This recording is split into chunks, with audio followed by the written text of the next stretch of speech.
Halo semua, salam sejahtera Malaysia. Selamat datang ke channel Fels Lifestyle. Terima kasih kerana masih setia bersama di dalam channel ini.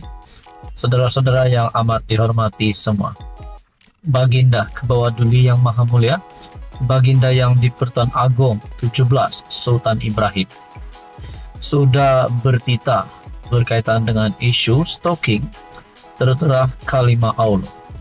Dan di dalam titah Baginda yang di-Pertuan Agong telah menyebut bahwa jangan lagi mengapi-apikan berkaitan dengan isu stalking ini. Nah, pada akhirnya saudara-saudara, tuan-tuan dan puan, Ketua Pemuda UMNO yang kita dapat lihat yang berkeras untuk memboikot, bahkan ini menjadi satu perkara yang membuat netizen bercakap-cakap. Adakah Akmal ini sudah keterlaluan? Nah, kita bercakap tentang keterlaluan. Ada satu artikel ataupun perkongsian daripada Malaysia Kini yang menyatakan Akmal berkata Agong ada larang untuk tidak boikot ke menurut Akmal. Nah, saya ada membuat konten ini dan di dalam konten ini terdapat beberapa komen yang menarik minat saya untuk saya kongsikan kepada Anda semua. Dan saya mohon jasa baik untuk Anda semua menonton video ini sehingga selesai. Ada yang berkata di sini, mari kita boikot Akmal. Boikot Pemuda UMNO ini mengapi-apikan isu kekemak, menghuru-harakan keamanan negara. Menurut salah satu netizen yang memberikan komen. Ada juga kata di sini, gelaran kedoktoran boikot itu pasti soal beliau. Tapi pada keutamaan mengatasi kuasa selaku kedudukan, Seri Paduka Baginda yang di-Pertuan Agong selaku ketua utama negara, kini 5 tahun ada peralihan. Jangan sesekali keterlaluan miskin otak ditujukan kepada Akmal. Nah, saudara-saudara yang amat dihormati, mungkin di dalam ruangan komen ini yang menyebut gelaran kedoktoran boikot itu pasti. Adakah di sini ada gesaan daripada netizen untuk gelaran kedoktoran Ketua Pemuda UMNO Dr. Akmal ini untuk ditarik? Saudara-saudara, tonton dan puan, berkaitan dengan isu ini, akhirnya terdapat satu lagi berita yang terkini yang menyebut ataupun menuntut nama Ketua Pemuda UMNO yaitu Akmal. Ini lebih hangat. Aktivis tuntut Akmal, 4 lain diharamkan ke Sarawak, Sabah. Artikel daripada Malaysia Kini. Aktivis politik dari Sarawak dan Sabah mahu Ketua Pemuda UMNO Dr. Muhammad Akmal Saleh dan 4 yang lain yang didakwa mereka sebagai dalang peningkatan ketegangan kaum dan agama serta perselisihan sosial di negara ini dilarang daripada memasuki kedua-dua negeri di Borneo itu. Dalam satu kenyataan bersama, Persatuan Aspirasi Rakyat Sarawak SAPA dan Sabah Defenders of Ancestral Lands MOPOT menggesa Sarawak melarang beberapa individu daripada wilayah tersebut. Mereka termasuk penceramah dan pendakwa bebas Muhammad Ridwan T. Abdullah, Firdaus Wong, Muhammad Zamri Vinod Kalimutu, Syakir Nasoha dan juga Ketua Pemuda UMNO Dr. Muhammad Akmal Saleh.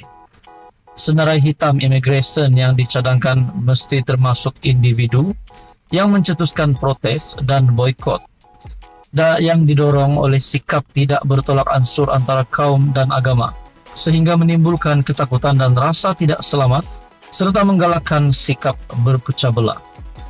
Gesaan ini bertujuan untuk melindungi Sarawak dan Sabah daripada potensi gangguan dan risiko kepada perpaduan sosial, kata Ketua Publicity dan Penerangan SAPA Peter John Jaban dan Wakil Mopot Atama Katama.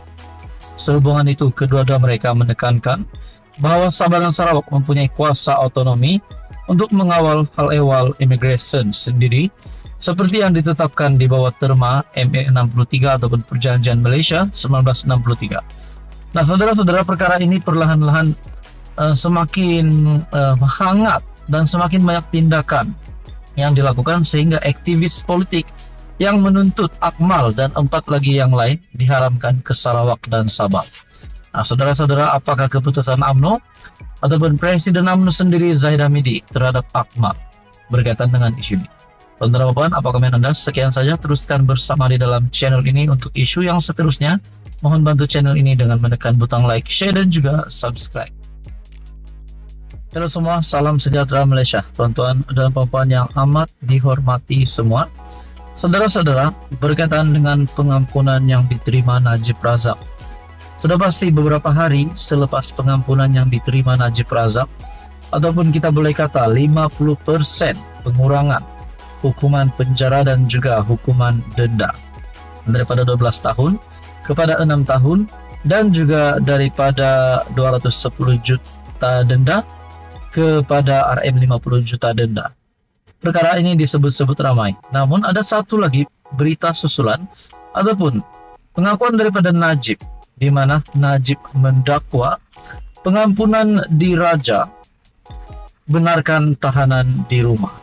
Baru-baru ini ada artikel ini daripada Malaysia Kini menyebut Najib yang mendakwa pengampunan diraja yang diterima beliau dibenarkan untuk tahanan di rumah. Nah, akhirnya terdapat satu berita susulan di mana kononnya ada satu ataupun ada saksi kritikal yang akan ikrar wujud titah Najib jalani tahanan di rumah. Nah, saudara-saudara, kalau benar, ini menurut saya, kalau benar wujud titah Najib jalani tahanan di rumah, dengan ini Najib bakal bebas daripada penjara Kajang, namun bukan bebas daripada hukuman penjara, masih meneruskan hukuman penjara namun menjadi tahanan di rumah. Nah, perkongsian daripada Malaysia Kini, saksi kritikal akan ikrar wujud titah Najib jalani tahanan di rumah.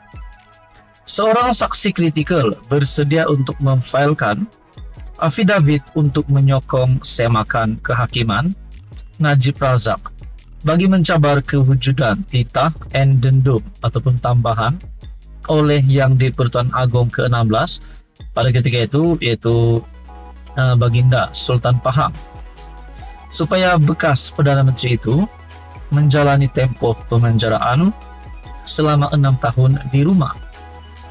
Peguam utamanya Muhammad Syafi Abdullah mengesahkan perkara berkenaan ketika ditemui media selepas pengurusan kes dalam kamar berhubung perkara itu di Mahkamah Tinggi Kuala Lumpur pagi ini bertarik 4 April. Bagaimanapun, peguam itu tidak mendedahkan siapa saksi kritikal tersebut. Difahamkan, semasa urusan kamar, Syafi memaklumkan kepada Hakim Amarjit Singh mengenai dakwaan saksi kritikal itu.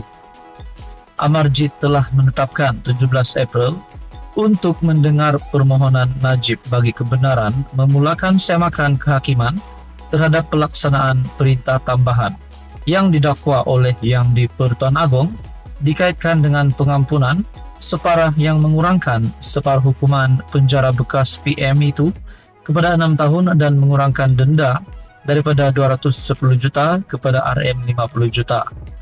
Pada 1 April, Najib ketika masih di penjara, masih menjalani hukuman penjara di Kajang, berhubung sabitan kes rasuah SRC International berjumlah 42 juta, memfailkan permohonan kebenaran semakan kehakiman. Dalam permohonan semakan kehakiman yang difailkan di Mahkamah Tinggi KL pada 1 April, Najib Razak mendakwa bahagian tambahan addendum dalam pengampunan diraja membenarkannya untuk menghabiskan baki hukuman penjara 6 tahun dengan tahanan di rumah. Dalam semakan kehakiman itu, Najib memohon Mahkamah mengarahkan Menteri Dalam Negeri, Peguam Negara, Lembaga Pengampunan, Kerajaan Persekutuan dan beberapa lagi responden untuk mengesahkan dakwaan itu. Saudara-saudara, dikabarkan ada saksi kritikal yang akan ikrar wujud titah Najib jalani tahanan di rumah. Apa komen Anda, tonton apa? Sekian saja. Teruskan bersama di dalam channel ini.